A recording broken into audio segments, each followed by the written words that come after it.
Bienvenidos a la segunda sesión del Seminario 2021 Arqueología y Etnohistoria de Mesoamérica, espacio de difusión académica del Colegio Mexiquense, dedicado este año a la reflexión sobre distintos aspectos de la conquista de México Tenochtitlán a 500 años de su acaecimiento. Agradezco el día de hoy al doctor Patrick Johansson, muy estimado maestro y amigo, por haber aceptado amablemente impartir la conferencia Cuitláhuac, vencedor de los españoles. Invito al público a enviar sus comentarios y preguntas al chat de YouTube del colegio para que puedan ser atendidas por nuestro ponente. Antes de iniciar, daré lectura a una nota curricular abreviada de nuestro invitado.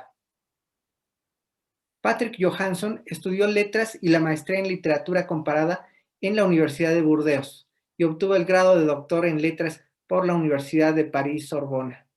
Actualmente es investigador de tiempo completo en el Instituto de Investigaciones Históricas de la Universidad Nacional Autónoma de México, adscrito al área de investigación Historia de los Pueblos Indígenas. Es miembro del SNI nivel 3, además, desde 2010 ingresó a la Academia Mexicana de la Lengua y también es miembro de la Real Academia Española. En 2020 fue galardonado como Premio Universidad Nacional en el área de investigación en humanidades.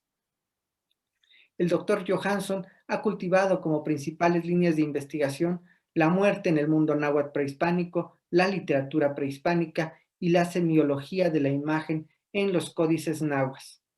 Su prolífica obra incluye la autoría de 19 libros. Entre los más recientes están Ahuilhuicatl, Cantos eróticos de los mexicas, y El español y el náhuatl, Encuentro de dos mundos, así como más de 100 artículos en revistas académicas y de difusión nacionales y extranjeras. Una faceta muy importante del trabajo del Dr. Patrick ha sido su labor docente en México y el extranjero, la cual ha sido constante durante 25 años en el posgrado en Historia de la UNAM. Asimismo, mantuvo estrecha colaboración y apoyo por alrededor de 20 años con el doctor Miguel León Portilla en el Seminario de Cultura Náhuatl, espacio académico del cual ahora es director desde 2016. Le reitero al público que puede escribir sus preguntas y comentarios en el chat de YouTube, donde serán contestadas. Muchas gracias, doctor Patrick. Le escuchamos. Gracias. Muchas gracias, Raimundo, y muy buenas tardes a todas y todos.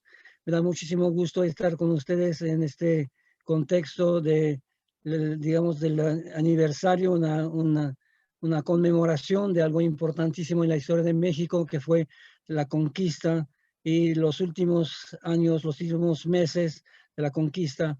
Una pieza clave dentro de todo este contexto entre Moctezuma y Cuauhtémoc fue Cuitláhuac. Cuitláhuac, un personaje importantísimo y sin embargo muy poco conocido, ciertamente por el hecho de que había sido vencedor de los españoles por un lado y por otro porque, digamos, estuvo en el escenario político y bélico durante relativamente poco tiempo, ¿no? Aquí lo que es importante recordar es que tenemos muy poca información y la poca información que tenemos es escasa y errónea en muchos contextos.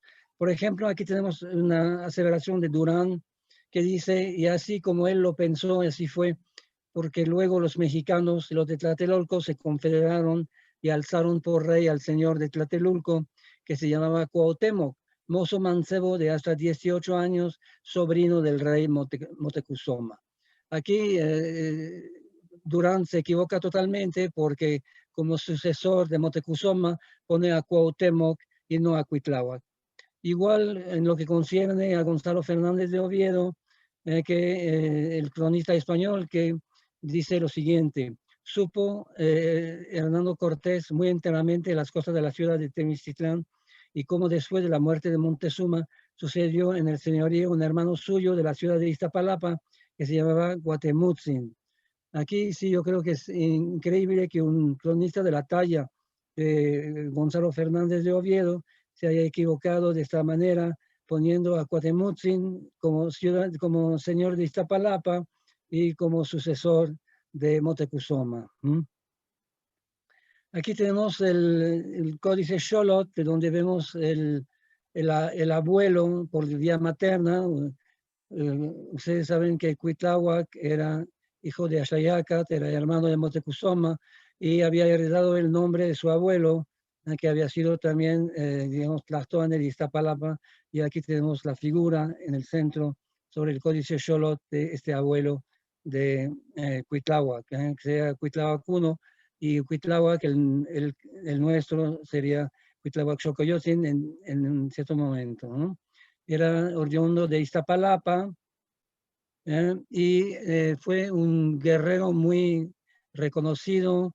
Y aquí dice Torquemada lo siguiente, cuando era Tlacochcalcat, jefe de los ejércitos de Moctezuma, y dice lo siguiente: salió luego Moctezuma y llevó consigo la flor de la caballería del reino, y entre los más de cuenta fueron Cuitlahuatzin, Matlatzincatzin, Pinahuitzin y Cetepaticatzin, sus hermanos, hijos del rey Axayácat.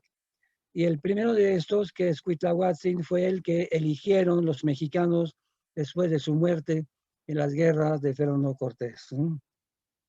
Entonces sí, Cuitláhuac era un Tlacochcalcat y un guerrero valiente, razón por la cual ciertamente fue elegido por el Consejo cuando Moctezuma estaba ya prisionero bueno, encerrado con los españoles, y quizás después muerto después del 30 de junio de 1519. Aquí tenemos la figura de un Tlacochcalcat. El carácter de Cuitláhuac. Según Torquemada, Cuitláhuac era un hombre astuto, sagaz y bullicioso, y la principal parte de echar de México a los castellanos, según se entendió, y que fortalecía la ciudad con fosos y trincheras, y armaba a la gente con largas picas y soltaba los tributos, ofrecía mercedes a los pueblos que resistiesen a los cristianos y los matasen y le enviasen las cabezas. Dio a entender en todo su imperio cuánto les convenía la unión para librarse de la opresión de los extranjeros, y no se engañaba en nada. Eso dice Torquemada de Cuitláhuac, una personalidad fuertísima, y que desde los primeros momentos se oponía a la llegada, al recibimiento pacífico de los españoles. Su familia, bueno, no podemos extendernos demasiado sobre toda su familia, pero aquí tenemos una cita en náhuatl, lo voy a leer en español. El señor Cuitlahuatzin tomó mujer allá en Texcoco, Aculhuacán, se unió a una princesa de la que no se sabía el nombre, hija de Cuitlahuanitzin, príncipe, hijo de Netzahualcoyotl, Tlatoani de Texcoco. Y Cuitlahuitzin, con la princesa de Texcoco, procrearon 3 hijos que de ellos salieron. Tuvieron varios hijos y hijas, y uno de ellos me parece que es importante recordarlo, porque después fue, digamos, un cronista importante también, y tuvo una cierta alianza con los españoles, por lo que ciertamente arriesgó la vida. Dice lo siguiente: don Alfonso Ixhuetzocatzin, y por otro nombre Axayacatzin, hijo legítimo del rey Cuitláhuac, que fue de México y sobrino de Moctezuma y señor de Iztapalapa, habrá como 20 y tantos años que murió. Y como fue tan curioso este príncipe y muy leído, estando gobernando en la ciudad de Texcoco, junto a muchas historias y viejos historiadores de los archivos reales de Texcoco, y con otras que él tenía en su poder, que hoy día tienen algunos pedazos sus hijas y señoras de Iztapalapa, especialmente doña Bartola, que es ahora cabeza de aquel pueblo y señora natural. Escribió en la lengua mexicana y en la castellana grandes cosas sucedidas en esta tierra, tanto de toltecas como de chichimecas, las cuales relacionan principalmente la mexicana, que está más especificada, he tenido en mi poder, y conforma en todo lo general de la historia, conforme tengo escrito y escribiré lo que me queda por escribir. Lo malo es que no tenemos realmente todo lo que narra aquí don Alfonso Ixhuetzocatzin, hijo de Cuitláhuac. Es, digamos, una pena, porque ciertamente conoció todo este contexto y podría haber hablado de su padre Y aquí lo interesante también, perdón, es que fue recordado don Alonso Schweitzer en un canto, aquí en 2 estrofas de un canto de pájaros de cantares mexicanos, y dice lo siguiente: ti huexotzinca, tlimasahuizocan, in totome in tepiluan, totoscanaotzin, o in don Alonso Axayacatzin, no, quetzalis pepetlaca, in tempatlaxin, o guaya, yeon, quetzal patlactipan, que yeyectia y atlapaltzin, in don Alonso Axayacatzin, o quetzalis pepetlaca, in tempatlaxin, o guaya, eo. Y aquí lo interesante es que recuerdan al hijo de Cuitláhuac como si hubiera renacido como un pato. Dice: tú, Huechotzinca, admira a los pájaros, los príncipes. La voz de lana de don Alonso Axayacatzin, o brilla como una hermosa piedra de obsidiana su pico ancho, o guaya, eon, sobre los hermosos y anchos tules acomoda sus alas don Alonso Axayacatzin, o brilla como una hermosa piedra de obsidiana su pico ancho, Uguayayejón. Después de la conquista, en los cantares había una especie de resistencia indígena en contra de lo que había ocurrido, es decir, la caída del imperio mexica, y los poetas como que colaban algunos versos. Ya en ese caso, digamos, el hijo de Cuitláhuac se vio, digamos, resucitado de cierto modo como un pato con pico ancho. Me parece interesante ver esta proyección, digamos, en un cantar del hijo de Cuitláhuac. Entonces, lo que decimos es que desde el principio estaba totalmente en contra de la idea de recibir a los españoles en México Tenochtitlan, ¿no? Dice Albaixtelxochitl, Moctezuma entró muchas veces en consejo si se debían recibir a los cristianos. Cuitláhuac, su hermano y otros señores fueron del parecer que por ninguna vía no convenía. Cacama fue de habido muy contrario, del contrario parecer, diciendo que era bajeza de príncipes no recibir a los embajadores de otros. Y aquí tenemos la duda en cuanto al momento en que tuvo el contacto Cuitláhuac con los españoles. Yo considero que antes de recibirlo al lado de Moctezuma en México Tenochtitlan, el primer encuentro de Cuitláhuac fue en la región de Cholula. Dice Cortés en una de sus cartas de relación lo siguiente: aquí me vinieron a hablar ciertas personas que parecían principales, entre los cuales venía uno que me dijeron que era el hermano de Moctezuma, y me trajeron hasta 3,000 pesos de oro, y de parte de él me dijeron que él enviaba aquello y me rogaba que me volviese y no diera a la ciudad, a su ciudad, porque era tierra muy pobre de comida, y que para ir allá había muy mal camino, y que estaba todo en agua y que no podía entrar allá sino en canoas, y otros muchos inconvenientes que para la ida me pusieron. Eso dice, pero también añade este punto que me parece importante: en este aposento que he dicho, según las apariencias que para ello vimos el aparejo que en él había, los indios tuvieron pensamientos que nos pudieran ofender aquella noche, y como yo lo sentí, puse tal recaudo, y conociendo ellos mudaron su pensamiento, y muy secretamente hicieron ir aquella noche mucha gente que en los montes que estaban juntos al aposento tenían junta, y por muchas de nuestras velas y escuchas fue vista. Aquí lo que nos dice Cortés es que cuando fue, digamos, el hermano de Moctezuma, que es evidentemente Cuitláhuac en este caso, con otros principales, supuestamente a llevar oro y a disuadir a Cortés de proseguir con su progresión hacia México Tenochtitlan, pues había un ejército listo para atacar.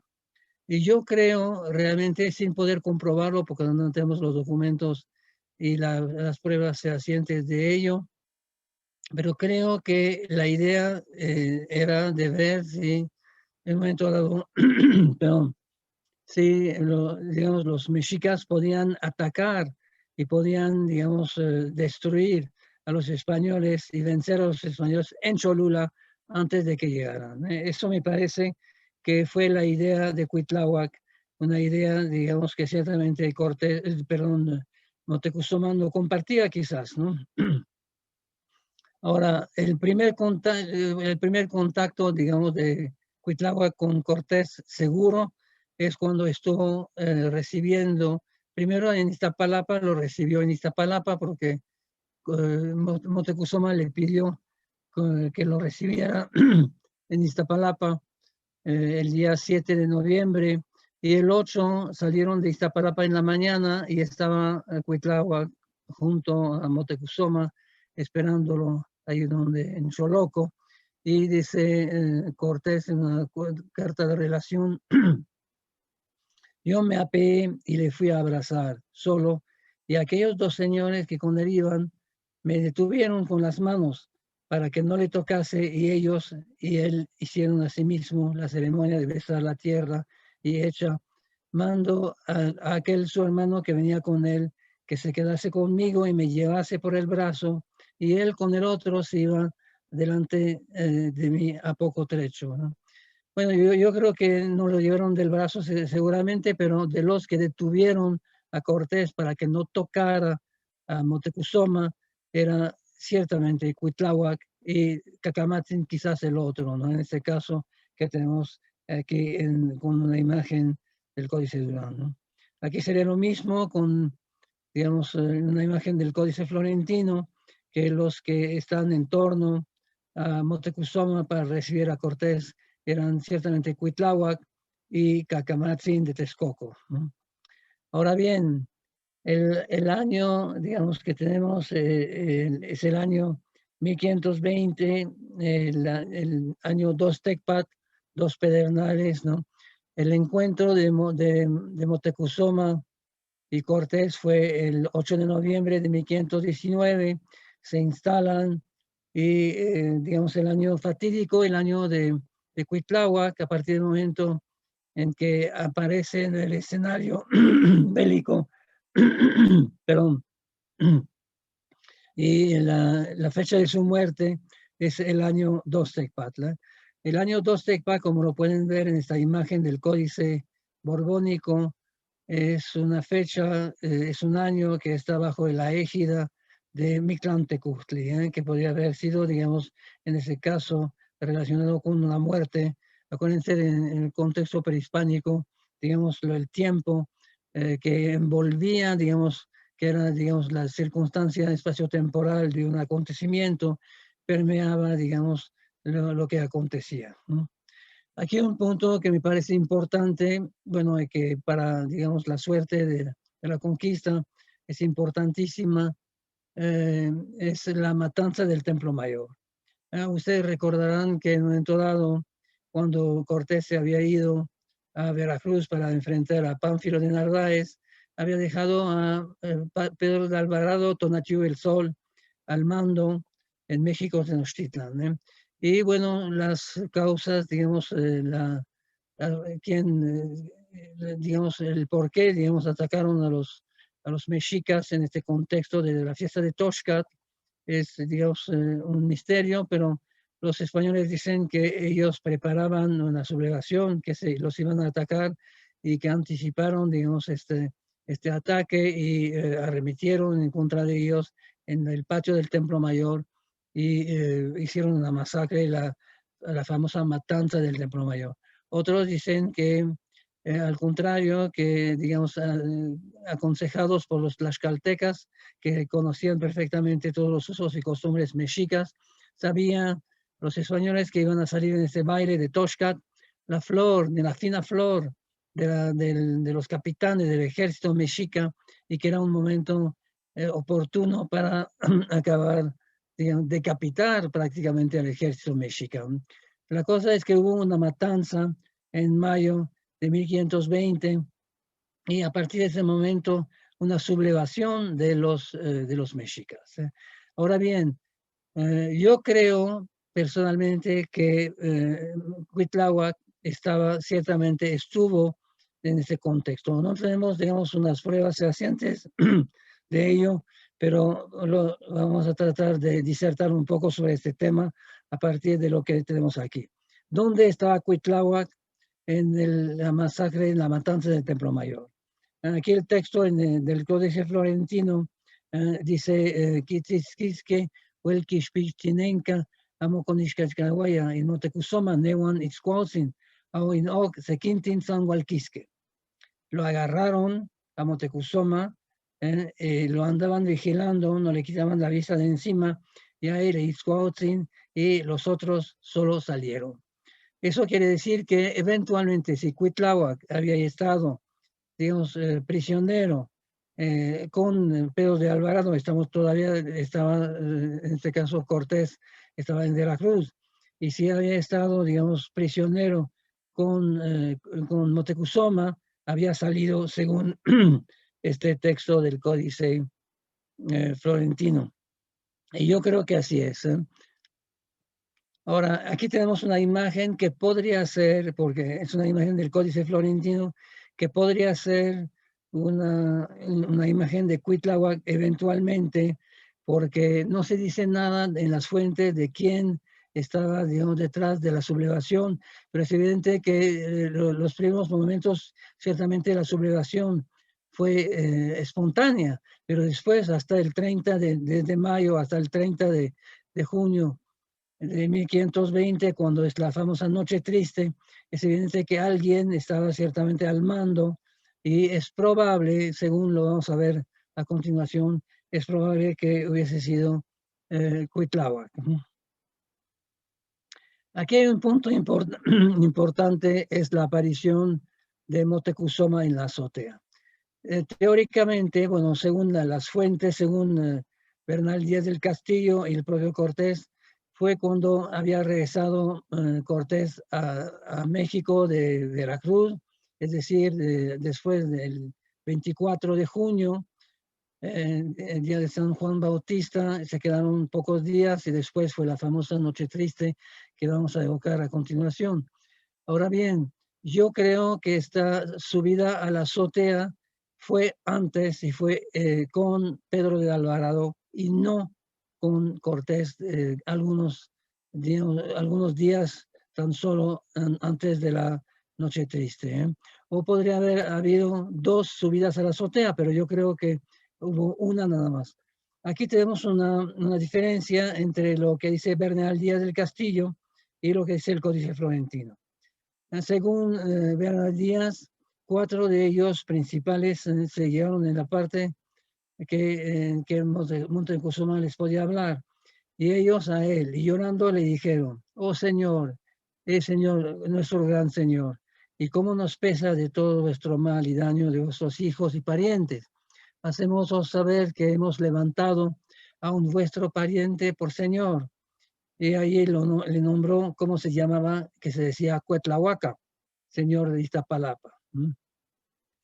Aquí supuestamente como Pedro de Alvarado, en este caso, si es que fue Pedro de Alvarado, lo que yo creo, le pidió a Motecuzoma que subiera a la azotea para calmar los ánimos, ¿no?, de los mexicas enardecidos por la traición que había sido el ataque, la masacre de la matanza del Templo Mayor. Entonces, para Bernal del Castillo, eso habría sido, digamos, pocos días antes de la salida del 30 de junio, después del regreso de Cortés. Pero el Códice Florentino dice otra cosa. Dice, Niman ye ik onwetzin mit in Tlapanco, o in Motecuzomatzin, iwan Ixcuautzin, quinchimalcaltía en españoles, maquin mina en mexica. Luego ya caen las flechas en la azotea y los españoles cubren con su chimali a Motecuzoma e Ixcuautzin para que no los flechen los mexicas. En el texto del Códice Florentino, esto ocurre no cuando había regresado Cortés de Veracruz, sino cuando estaba todavía en Veracruz y era, digamos, Pedro de Alvarado el que había pedido que subiera a la azotea. Entonces, ¿qué pasa después?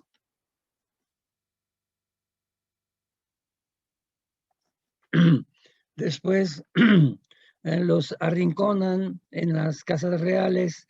Aquí vemos la imagen del Códice Durán, donde los mexicas arrinconaron a Pedro de Alvarado con los españoles en las casas reales, las casas de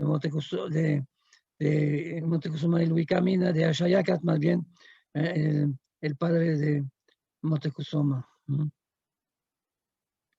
Y aquí viene el punto de lo que decía Cortés. Según Cortés, soltó a Cuitláhuac. Cortés, sin pensamiento de malicia, soltó a un hermano Moctezuma, señor de Iztapalapan, y los mexicas ni hicieron mercado, ni le dejaron volver a la prisión, y le eligieron por caudillo. Entonces, aquí según Cortés, es cuando él regresó de Veracruz, entonces, en un momento dado lo había soltado. Pero yo lo que me pregunto es cómo es posible que supuestamente, digamos, Cuitláhuac estuviera prisionero con Moctezuma y lo sueltan para hacer mercado. Soltar a una persona tan importante como Cuitláhuac, que en este caso, para hacer mercado, para traer comida solamente, y sobre todo que sabían perfectamente que los mexicas no dejaban que entraran ni que salieran, ¿no? Si alguien amenazaba con llevarle algo de comida, como lo dice el Códice Florentino, los mataban inmediatamente.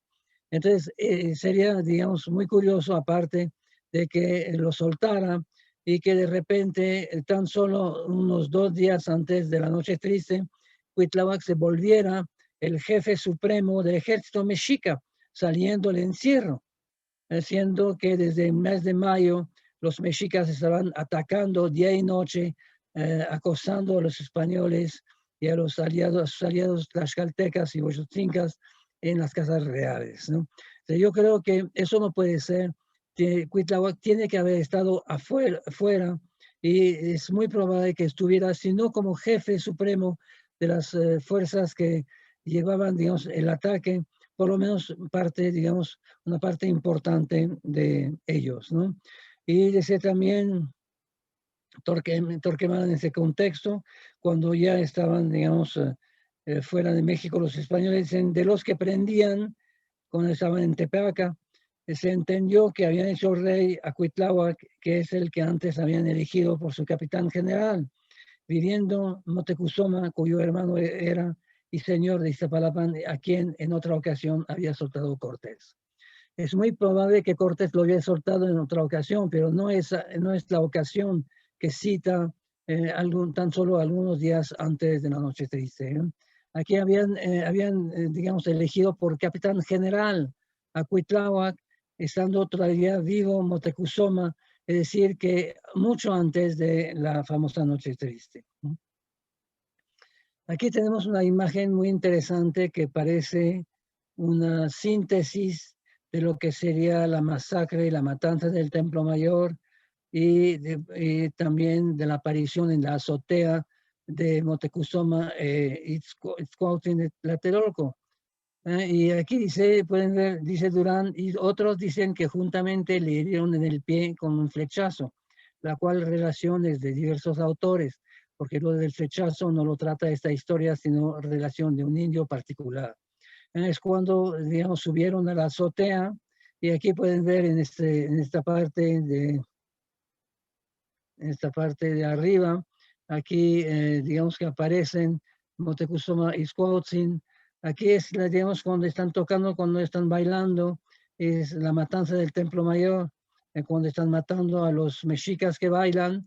Y aquí tenemos a Moctezuma con la flecha en el pie. Eso es una versión que corresponde a Durán, a lo que dice Durán en este caso, ¿no? Pero es una imagen curiosa del Códice Azcatitlán, que es una especie de síntesis de lo que sería la matanza del Templo Mayor, donde vemos a los músicos que tocan y los mexicas que están, digamos, siendo masacrados, y también digamos, la subida a la azotea de estos, digamos, del Palacio de Axayacat, y aquí vemos a Moctezuma que recibió una flecha en el pie, que es muy curioso porque primero era difícil que los flecharan, porque en un momento dado los españoles los protegían con los escudos, ¿no? Ahora bien, se habla de la piedra, Cortés, Bernardíaz del Castillo y otros cronistas hablan de la piedra que recibió Moctezuma. El Códice Florentino no habla de esta cosa, ¿no? Por lo tanto, creo que es importante ver perdón, este contexto, ¿no? Aquí tenemos la misma escena. Ahí vemos a Moctezuma en la azotea del palacio. Aquí vemos a Cuitláhuac. Aquí es el dos Tecpat. Aquí vemos a una persona con la viruela. Y aquí hay unos que es 1 y 2, dos Tecpat. Y aquí está Cuitláhuac en ese caso. Y los combates están, digamos, muy intensos. Aquí vemos los españoles que pelean en los templos contra los mexicas, ¿no? Y entonces ya llegamos a la famosa Noche Triste, cuando regresó Cortés de Veracruz el 24 de junio, lo dejaron pasar, no lo atacaron, se entró en las casas reales con Pedro de Alvarado, lo regañó, y durante 7 días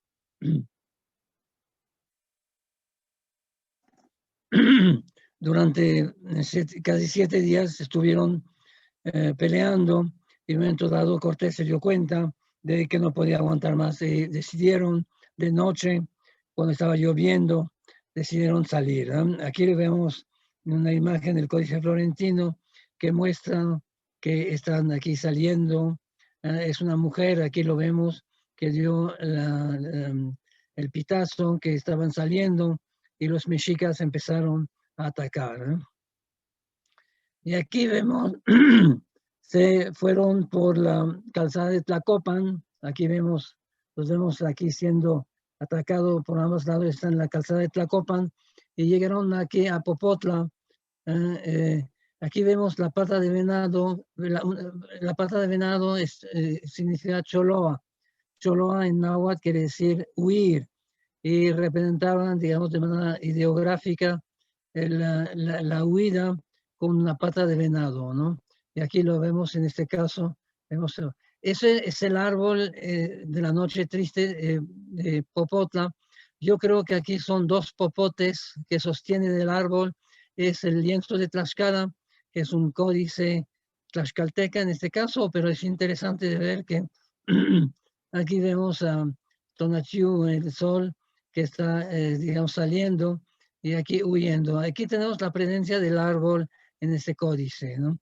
Ese famoso árbol que aquí estamos viendo, ¿no? Después de la Noche Triste, tenemos el 7 de julio, una batalla que debería haber sido una gran victoria para los mexicas. Cuitláhuac manda a su hermano, el Cihuacóatl Matlatzincatzin, para llevar, para ser el jefe de todas las fuerzas mexicas, y los aliados que había conseguido Cuitláhuac, que había mandado en todas partes, digamos, embajadas, ¿no?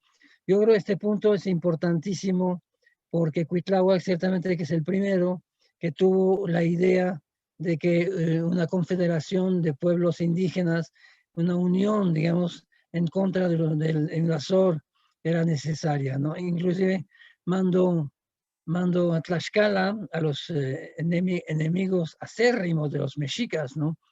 Precisamente que estaban hospedando a los españoles, digamos, embajadores, para ver para convencerlos de que era necesario que se unieran todos en contra del invasor, ¿no? Y aquí un punto importante, porque dentro de todos esos combates las reglas eran importantísimas, ¿no? Aquí tenemos el Tlahuizmatlaxopili, la bandera. Entonces aquí en la batalla de Otumba, que podría haber sido decisiva para los mexicas, pues el problema es que cuando robaron el estandarte Tlahuizmatlaxopili, se desbandó totalmente el ejército, y lo que debería haber sido una victoria aplastante, ¿no? de los aliados de Cuitláhuac, que eran otomíes también, y matlatzincas también. en este caso deberían de haber ganado, digamos, una guerra en este caso, ¿no? Bueno, después, cuando los españoles salieron con esta victoria aplastante de Cuitláhuac sobre las huestes españolas y sus aliados, pues hay una nueva normalidad, ¿no? Sacan todas digamos, las figuras, las imágenes, las cruces, las imágenes de la Virgen y vuelven limpian los templos y vuelven a colocar las imágenes de Huitzilopochtli, Tezcatlipoca y demás, ¿no? Y viene la instalación Oxpanistli y Nomo Tlatocatlali en Cuitláhuac. El Nemés de Oxpanistli se instaló como gobernante de Cuitláhuac.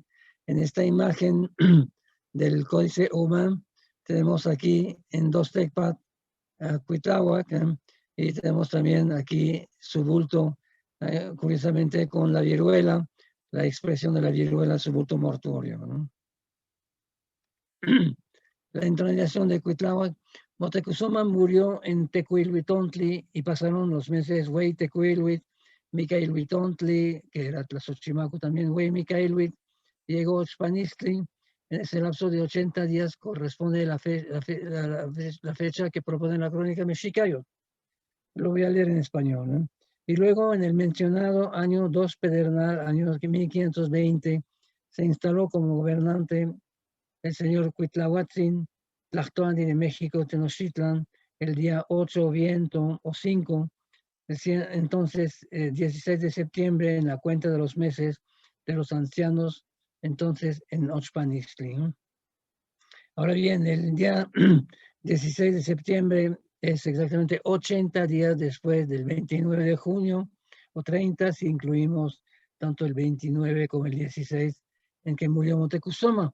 Aquí la regla, digamos, el protocolo era que, digamos, que había una elección, ¿no?, de cuando moría el último Tlatoani, pero la entronización tenía que ser 80 días, es decir, 4 meses del calendario indígena de meses, de veintenas. Bueno, se instaló, es muy probable que la entronización fuera casi normal, ¿no? Que siguieran los paradigmas, digamos, los protocolos de la entronización de los reyes. Después se casó con Tecuixpo, la hija de Moctezuma, y entonces aparentemente una nueva normalidad se instauraba, ¿no? Él, como lo acabo de decir, había mandado embajadas a otras partes y digamos que la guerra se perfilaba ciertamente como muy positiva. Yo creo que el hecho de que Cuitláhuac tuviera la idea de que había una posibilidad de federar a todos los pueblos indígenas es algo muy, muy original. Parece que Cuauhtémoc después siguió un poco con todo eso, pero rápidamente todos los pueblos se voltearon en contra de los mexicas y se aliaron, viendo su interés propio, evidentemente, y se perdió, digamos, esta perspectiva. Pero yo creo que Cuitláhuac fue ciertamente la grandeza, digamos, de Cuitláhuac, no solamente la victoria de la famosa Noche Triste, Noche de Victoria para los mexicas, sino también esta idea de federar a todos los pueblos indígenas, ¿no? Pero, digamos, el vencedor de los españoles fue vencido por la viruela, ¿no? Totomonalistli, un arma letal, ¿no? Estando los indios en estas ocupaciones, en el principio del año de 1520, comenzó la pestilencia de las viruelas, sarampión y vejigas, tan fuertemente que murió gran cantidad de gente en toda esa Nueva España. Esa pestilencia comenzó en la provincia de Chalco y duró 60 días. De esta enfermedad fueron muertos entre los mexicanos el rey Cuitlahuatzin, que poco antes había sido elegido, el cual no reinará más de 40 días. Aquí si Torquemada se equivoca, ciertamente que era Naupoali en náhuatl es 4, digamos, veintenas, que no son en este caso 40 días, sino 80. Y murieron otros muchos principales y otros soldados viejos y valientes hombres en quienes ellos tenían muro y amparo para el hecho de la guerra, que fue esa pestilencia, un mal agüero para estas gentes, y buen anuncio para los nuestros, que con ella murió la mayor parte de los indios. Aquí tenemos una descripción de la viruela que me parece interesante porque, digamos, es una enfermedad que para mí realmente la victoria se la dio, los españoles la debieron a la enfermedad. Y antes que los españoles nos enfrentaran, primero se vino a propagar una gran enfermedad, la viruela. Empezó en Tepeluitz, extendiendo a la gente una gran destrucción. Algunos estaban cubiertos de pústulas, se extendían en todas partes del cuerpo, en la cara, en la cabeza, en el pecho, etc. Hubo destrucción, muchos entonces murieron, ya no podían caminar, solo se quedaban en su cuarto. Ya no se podían mover, ya no se podían menear, ya no se podían mover, ya no podían acostarse de un lado, ya no podían ponerse en el vientre, ya no podían extenderse sobre la espalda. Y cuando se movían gritaban. Había mucha destrucción de gente. Cubrían, como que cubrían el cuerpo, las pústulas. Mucha gente murió. Muchos murieron de hambre. Hubo muerte de hambre. Nadie cuidaba del otro. Nadie se ocupaba del otro. Aquí estamos pensando exactamente en la pandemia que estamos atravesando en este momento, ¿no? Y aquí tenemos el 10º Tlactoni de México. Cuitláhuac fue el 10º, gobernó en Tenochtitlan en 80 días cuando los españoles ya habían llegado a México. En tiempos de él ocurrió que llegó una gran enfermedad. Hubo muchas muertes en todos los pueblos. Se dijo que es la gran enfermedad, la gran viruela. Nunca se había visto, nunca se había sufrido en México. A toda la gente se les partió la piel del rostro, se hicieron hoyos, se hizo rugosa, ya no se enterraban a los muertos, ya todos los echaban al agua. Entonces eran cuando había mucha agua por doquier en México y el mal olor se expandía y así lo despedían los muertos. Aquí la muerte de Cuitláhuac, en ese mencionado año 2 pedernal, al final del mes Quecholi, en la cuenta de los meses de los ancianos, entonces correspondía al 3 de diciembre, vino a morir el señor Cuitláhuac Tlactoni de Tenochtitlan, hijo de Axayaxin, murió de viruela. Cuando murió fue cuando los españoles ya andaban en Tlaxcala, gobernó Tenochtitlan solo 80 días. Aquí tenemos una imagen curiosa de Cuitláhuac, es el bulto mortorio. Aquí es, digamos, Motecuzoma, y aquí sería Cuitláhuac, que tiene una flor, Cuetlaxochitl, que es la flor, digamos, de Navidad, ¿no? Y el tambor, ¿no? Cuetlaxochitl, que es la flor de Nochebuena. Y el tambor aquí, que sería Cuetla, y también Hue, en este caso, y aquí pueden ver Cuitláhuac enfermo de viruela. Es el Códice en Cruz. Y entonces aquí tenemos también de Suárez de Peralta. En ese interín le sucedió a los indios gran pestilencia, que parece que todo lo proveyó Dios, como es de creer, y fueron viruelas, que ninguno escapaba a quien daba, y esta empezó por el mes de septiembre y duró 70 días sin calmar ninguno, que fue mucha ayuda para los españoles, porque la enfermedad y mortandad fue muchísima, no podían pelear. Y aquí, digamos, la plegaria es interesante. Cuando una epidemia se declaraba, y Manaya, había oraciones, Tlactoli, eran elevadas a Tezcatlipoca. Estas plegarias eran formuladas por el sacerdote Teoa en el lenguaje de los nobles, Tecpilactoli, el lenguaje elegante de los nobles que les salía del corazón. Igual en Yolo y Yechquizaya.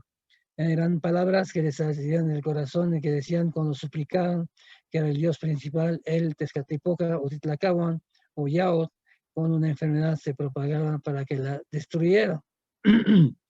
Y ahora dice el texto del Códice Florentino, en verdad ahora desciende, se extiende tu cólera, tu enojo, dueño de lo que está cerca, tú dueño de lo que está junto, crece, eleva el bastón, la piedra, el castigo, la pestilencia y el aire, la epidemia llegó a la tierra. Y eso es el fin, digamos, el vencedor de los españoles, el que iba eventualmente a hacer una confederación de pueblos indígenas que ciertamente hubieran vencido a los españoles, pues murió, digamos, vencido, pero por la viruela.